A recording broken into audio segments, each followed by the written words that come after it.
Just when the world had begun to believe the royal saga had reached its darkest chapter, a stunning twist shattered the silence echoing through palace corridors.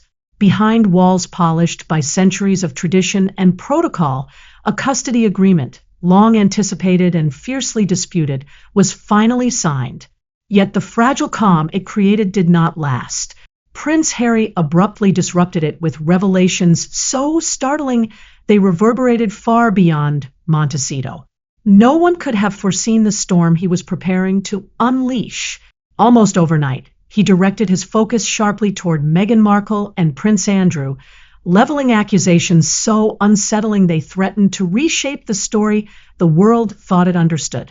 Was this the move of a desperate man, a carefully calculated strategy, or the first fragments of a truth buried for years? Within the royal family, a quiet dread lingered. Many had long hoped such secrets would never surface, not even at the break of a new day. As February 3rd dawned over a world still wrapped in sleep, the crown moved with its familiar, almost ghost-like precision. Cities breathed quietly, and headlines remained untouched. Yet inside Buckingham Palace, a decision had already been reached, one that would echo for generations, and one unlike anything seen in living memory. There were no flashing cameras, no urgent press conferences, and no carefully crafted public statements. On the surface, the action seemed almost routine, a bureaucratic measure quietly folded into the layers of royal procedure. But beneath that polished exterior, something far more extraordinary had taken place. 2 passports had been locked, not to pursue criminals, not to confine suspects, and not as a response to scandal. These passports belonged to 2 children, Archie and Lilibet, young, innocent, and born into the intense spotlight of one of the most scrutinized families in the world. Their lives had already unfolded beneath the relentless weight of global attention. Within royal circles, the move may have appeared subtle. In reality, it represented a seismic shift. Freezing a child's passport is among the Crown's most discreet yet powerful mechanisms. It is not used to punish or intimidate, but to safeguard when the institution believes something essential may be at risk. When concerns arise about a child's safety, identity, or long-term continuity, the Crown does not bargain. It does not hesitate for emotional considerations. It acts swiftly, quietly, and with decisions that are rarely reversed. For Harry, the realization did not strike as an immediate shock. Instead, it unfolded slowly, a disorienting unraveling creeping into every corner of his life. He had believed the worst had already passed. The storm of relentless public scrutiny seemed to have burned itself out. Legal agreements had been settled.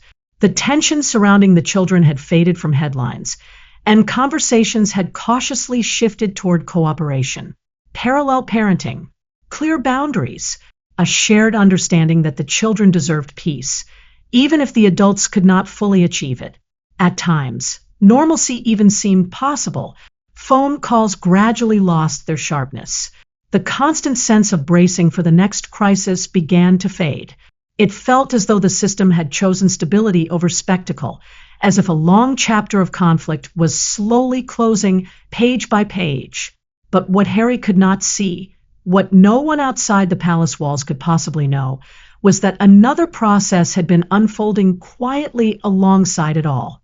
The Crown does not react to noise. It responds to patterns. Its decisions are never shaped by public apologies or temporary agreements.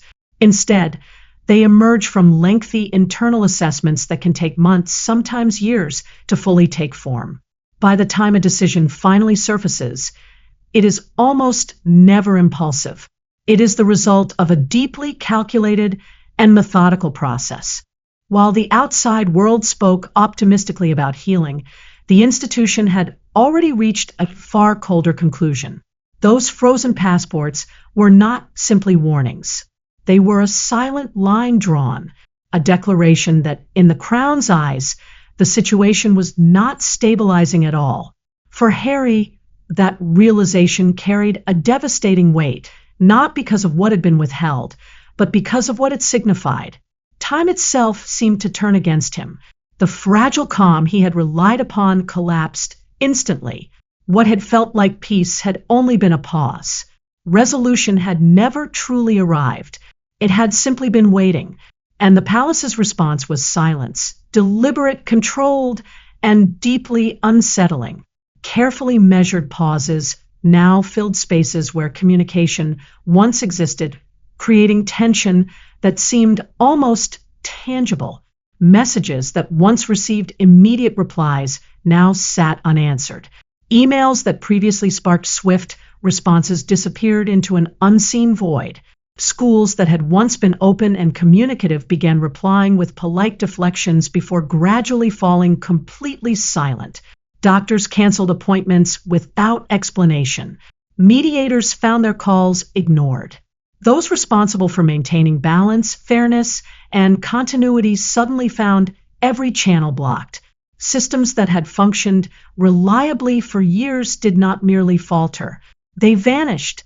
The palace appeared suspended in a deliberate emptiness, surrounded not by chaos or noise, but by an eerie, calculated void. Every unanswered call, every ignored message, every opportunity that quietly disappeared combined into a force far more unsettling than any public confrontation could have been. Silence itself had become a tool of power. At first, nothing appeared unusual. Children sometimes miss school. Appointments are occasionally canceled. Life offers countless ordinary explanations. Individually, each moment made sense. But as the days stretched on, a troubling pattern began to surface. Schools fell silent.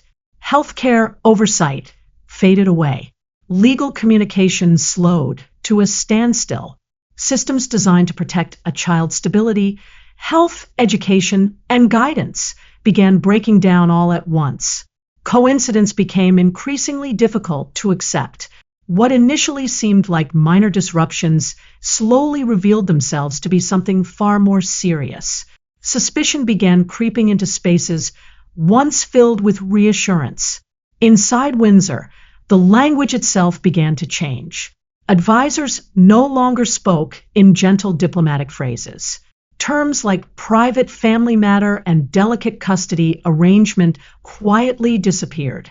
In their place came colder, clinical language, identity risk, emotional displacement, potential erasure. These words had not been selected casually. They implied far more than simple mismanagement. They suggested the possibility of a child slowly being separated from familiar routines, trusted figures, and even their sense of identity. In a strange way, silence seemed to be accomplishing what open conflict never could. As reports moved upward through royal channels, the concern only intensified. When senior advisors finally sat down with Prince William, they did not present scattered incidents.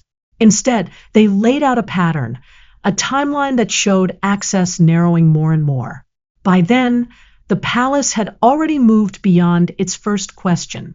The issue was no longer whether the communication failures were accidental. The heavier question now hung in the air: was the silence intentional?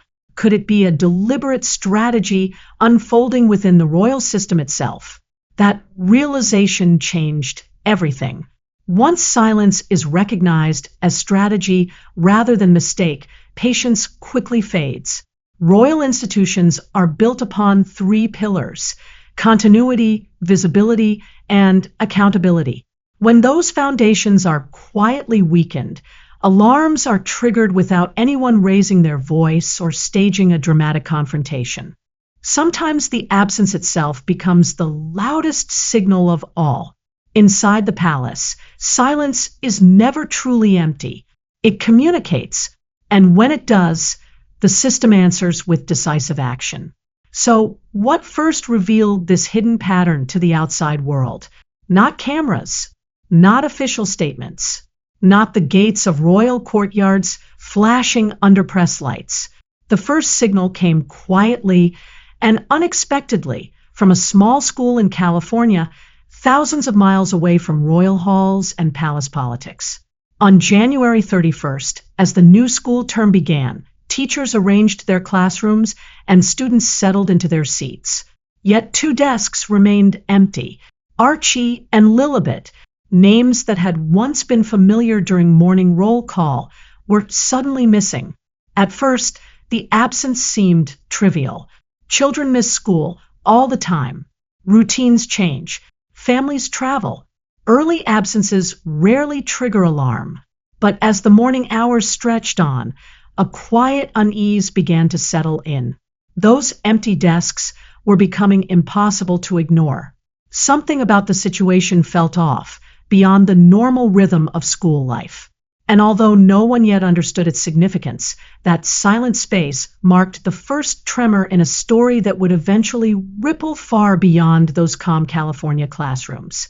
There had been no email from a parent explaining the absence, no formal withdrawal notice, no transfer request, no homeschooling declaration, no alternative arrangements, nothing at all suggesting continuity. By late morning, concern within the administration began to grow. Protocol required action. Phone calls were made. Voicemails were left. Emails followed. At first the tone was polite, then gradually more urgent. Still, no response came. Even attempts to reach the family through representatives produced the same result: silence. When the school contacted the court-appointed mediator responsible for overseeing arrangements, the reply returned quickly, but it was just as empty. There was no record of any approved change. That moment marked the invisible boundary, where mild concern transformed into genuine alarm. Within child protection systems, a delicate line always exists between family privacy and public responsibility. Once children disappear from the official education structure without explanation, and once the adults legally responsible cannot be reached, that line is crossed. Beyond that point, the matter is no longer private. It becomes a safeguarding crisis. By early afternoon, the reality had become impossible to ignore.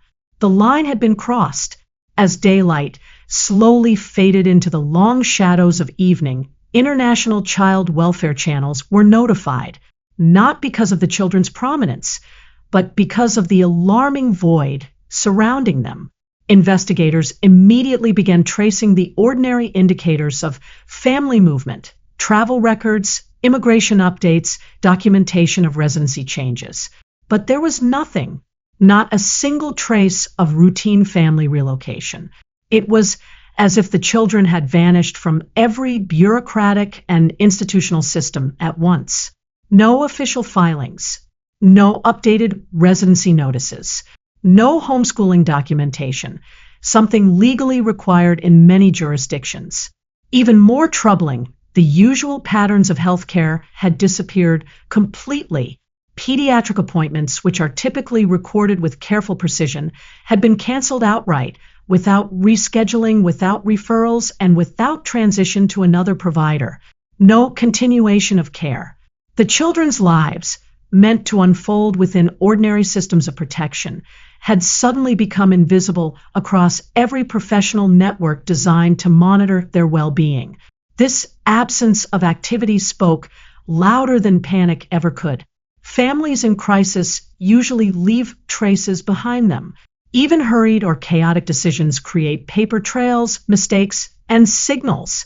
Chaos always has a signature. It is messy, imperfect, human.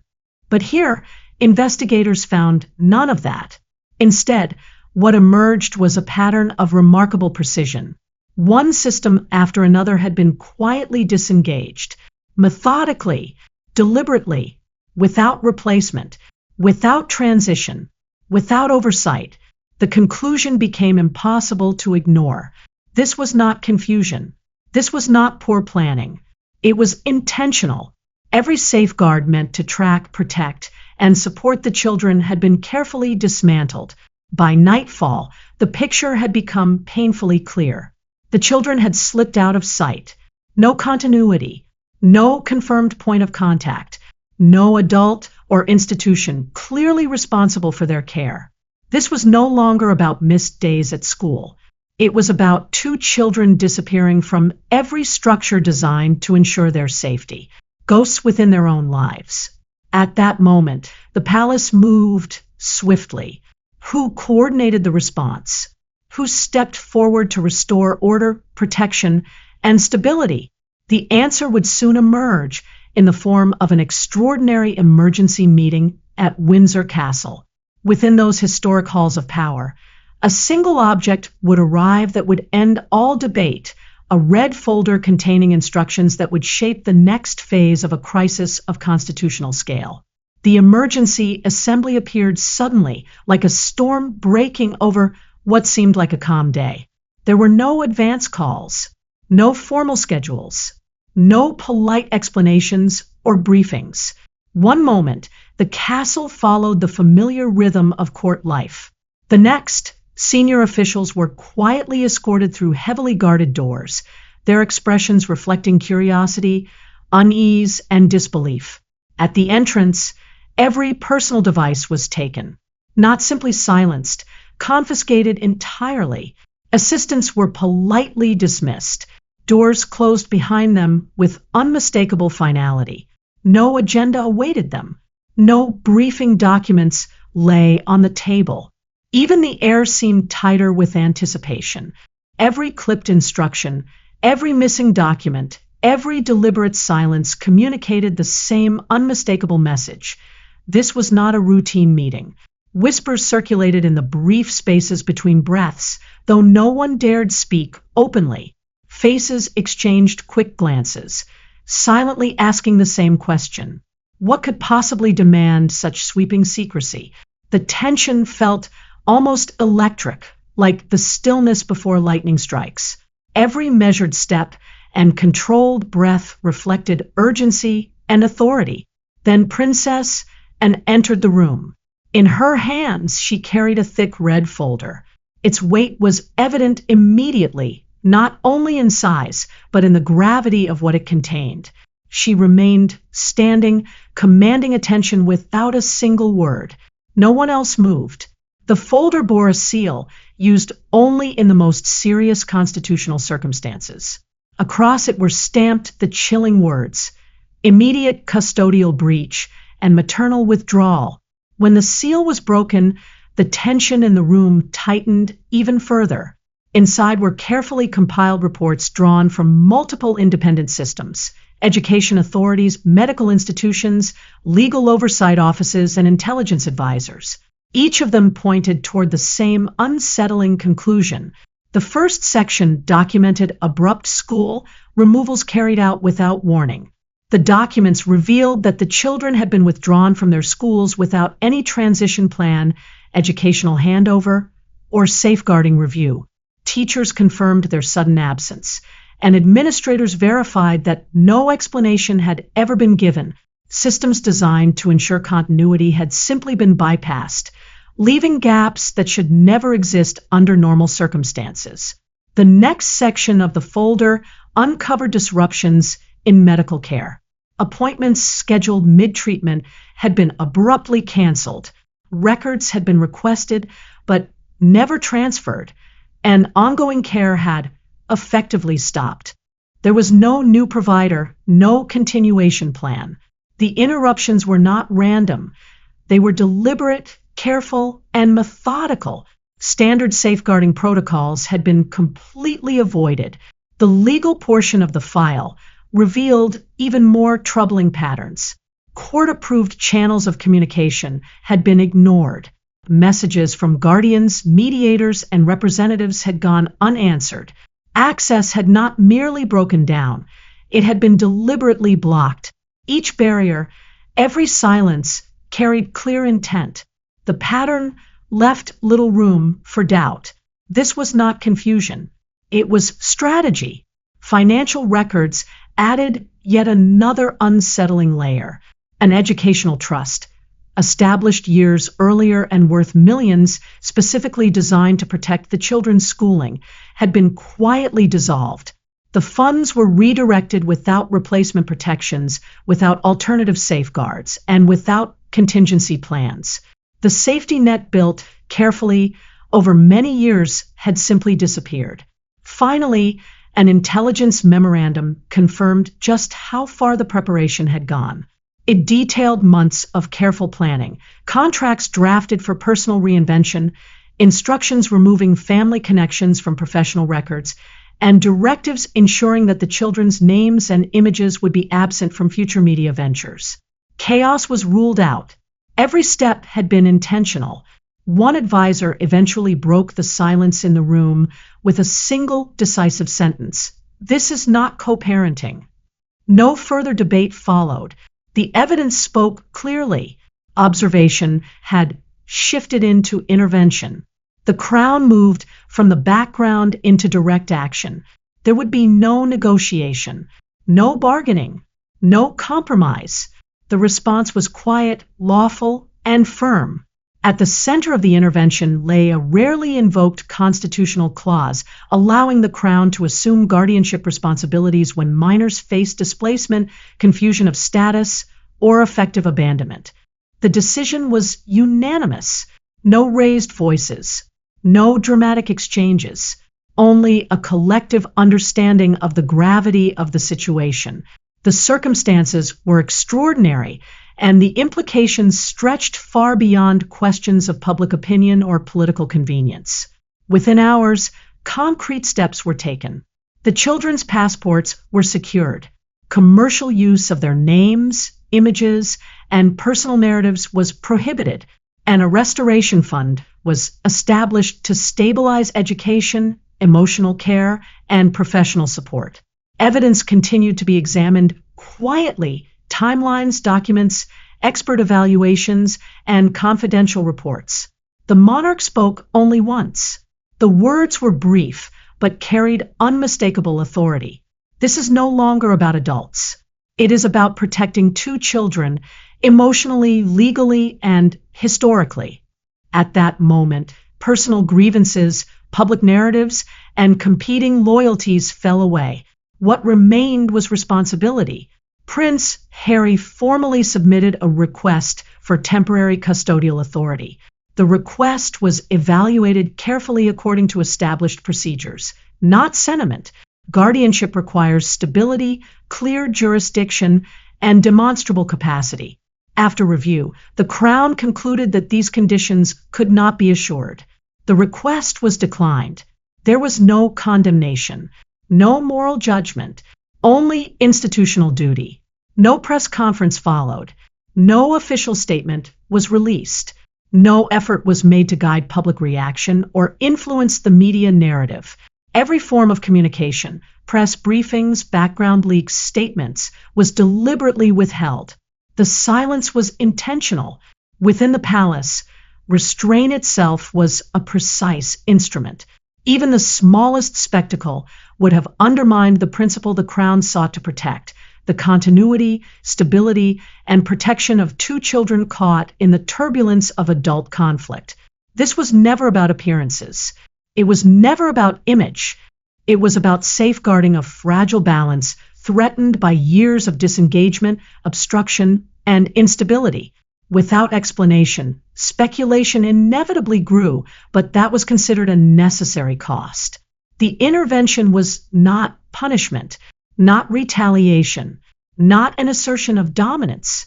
It was the execution of a responsibility older than any individual, a duty that existed long before modern scandals, before social media narratives, and one that would outlast every rumor, controversy, and fleeting headline. By choosing silence over spectacle, the Crown reaffirmed a simple yet powerful truth: when the welfare of children is at stake, duty requires no applause. It requires resolve. For observers watching from afar, one question lingered above all others. Had the royal family stepped in to assume full custody of the children? What ultimately was the final outcome of the custody arrangement? The answer would not emerge through dramatic press conferences or widely publicized court documents. Instead, it would reveal itself slowly through the careful, methodical actions of those entrusted with both discretion and responsibility. While the world's attention drifted elsewhere, and legal proceedings continued at their deliberate pace. The children were quietly anchored in stability. Within Windsor, another story was unfolding. Outside the palace walls, legal disputes continued as though untouched by the intervention. Paperwork accumulated in stark offices. Courtrooms convened with precise formality. Headlines churned endlessly with speculation. But within those ancient halls, time seemed to move differently. Days once defined by tension and uncertainty began to regain structure. Lessons resumed their natural rhythm, no longer interrupted by sudden removals, unanswered calls, or obstructed communication. Play returned, not as scheduled activity, staged moment, or photo opportunity, but simply as the ordinary freedom of childhood. Specialists who had once analyzed and documented events shifted into roles of quiet support. Their work was no longer commentary, but steady guidance, helping restore confidence in the normal patterns of growing up. Stability, it turned out, was not a dramatic gesture.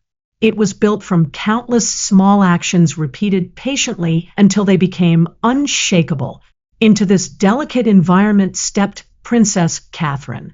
Quietly, deliberately, there were no public announcements, no ceremony, no cameras waiting for symbolic gestures. Yet her presence carried a calm authority, one that ensured the emotional continuity of the children remained intact. There were no staged smiles for photographers, no orchestrated moments for headlines, only quiet steadiness. There was no spectacle, only guidance that was quiet, measured, and unobtrusive, accompanied by the reassurance that the chaos and commentary of the outside world would not disturb the fragile balance being rebuilt. Only a single photograph managed to slip beyond the palace's protective curtain. It appeared without caption or explanation. In it, Lilibet, small yet determined, walked hand in hand with Princess Charlotte outside Windsor Chapel. To a casual observer, it looked like a simple, tender moment. But for those who understood the deeper layers behind the image, it carried quiet significance. It hinted at direction restored, authority reclaimed, and children once drifting now firmly anchored. Custodial authority that had long been neglected and misused was formally removed from those who had repeatedly obstructed welfare oversight. Commercial ventures that had thrived on privilege and secrecy began to unravel. Trusts originally established to protect the children's education and well-being were frozen. Identities that had once been publicly exposed were placed under lasting protection. Through all of this, there were no speeches, no public celebrations, no declarations of triumph. Within Windsor, life simply continued, quietly, patiently, and with careful intention. Meals were shared around familiar tables. Gardens were explored beneath the soft glow of afternoon sunlight. Lessons, both formal and informal, returned to their natural rhythm. Yet even as this quiet sense of normalcy reemerged, one persistent question refused to fade. Why had the most explosive accusations surfaced only now? The timing, the context, the individuals involved. Everything about the allegations demanded answers, answers that remained hidden, waiting for a moment when truth might finally bring clarity. While the crown moved decisively behind closed doors, the outside world erupted into speculation. Online gossip and social media forums transformed quiet corners of discussion into a swirling storm of theories. Why had Harry directed accusations toward Meghan and Andrew? Was there any genuine connection between them? What unseen networks or relationships might those accusations be hinting at? Posts multiplied rapidly. Discussion threads stretched endlessly. What had once been whispered speculation quickly hardened into confident assertions. Old images, many previously unnoticed, began resurfacing. Social media influencers, small accounts, and anonymous users alike echoed the narrative, presenting it not as rumor, but as hidden truth finally uncovered. According to many online commentators, the timing was no coincidence. Prince Andrew's public downfall, they argued, had removed long-standing barriers, allowing details once suppressed to surface. Screenshots of old posts, familiar captions repeated again and again, blurred photographs, and fragmentary video clips began forming what looked like a loose timeline, suggesting continuity, even intent. At the center of this digital whirlwind appeared a phrase heavy with implication: yacht girl. Observers used it to describe Meghan's alleged lifestyle before entering royal circles, suggesting that it had given her access to elite social environments, including some said to overlap with Andrew's world. The phrase spread rapidly across the internet, often framed not as direct accusation, but as contextual background. Yet the implications were powerful enough to sustain endless debate. Older photographs circulated widely online. Some showed Meghan aboard yachts among wealthy companions, in environments that commentators suggested might intersect with Andrew's social circles. Many of the images were blurred, cropped, or inconclusive. Still, repeated sharing gave them an air of credibility for many viewers. Repetition began to substitute for proof, even when clarity was missing.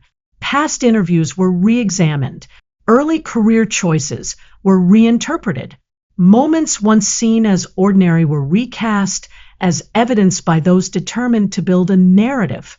Andrew's scandal, in this interpretation, became the key, unlocking a chain of previously hidden connections, linking people and events that had remained unspoken for years. Whether driven by curiosity, genuine belief, or the endless appetite for scandal, the online discourse reshaped public perception with astonishing speed. Once again, Meghan found herself entangled in the consequences of someone else's downfall. In the age of social media, perception often solidifies far more quickly than fact. Once a story gathers momentum, corrections struggle to catch up. Amid the digital storm, however, the Crown's actions remained steady and restrained, focused entirely on the children. Custodial arrangements were stabilized, oversight mechanisms reinforced, protective measures implemented with careful precision. Daily routines returned to order. Emotional continuity was safeguarded. Education resumed. Medical care was restored. The Crown acted under lawful authority, guided not by public reaction, but by duty. There were no speeches, no press campaigns, no dramatic announcements, only deliberate action and protection that could not easily be challenged. Yet, even as safety and stability were restored, the deeper mysteries remained unresolved. The motives behind Harry's accusations, the alleged connections between Meghan and Andrew, the timing of the resurfaced images and circulating posts, and the meaning behind the so-called yacht girl narrative. For the Crown, however, the priority was unmistakable. The children came first. Everything else, controversy, speculation, public narratives, would unfold in its own time. Within Windsor, the ordinary quietly triumphed over chaos. Shared meals, gentle lessons, familiar daily routines. These small acts of stability spoke louder than any headline ever could. Outside the palace walls, the digital world continued to debate endlessly. Rumors multiplied. Histories were rewritten in online threads and comment sections. Inside, reality moved at a different pace, steady, deliberate, and protective. So, what do you think about the outcome of the custody arrangements? Could Meghan and Andrew still share connections that remain unseen? And how do you view the Crown's intervention and the restoration of routine in the children's lives? Share your thoughts in the comments and join the discussion. Stay tuned for further updates as this unfolding story continues to reveal new layers. For now, the children appear anchored once again. But the ripples from these events may shape public perception for years, until the full truth finally comes to light. Clapperboard,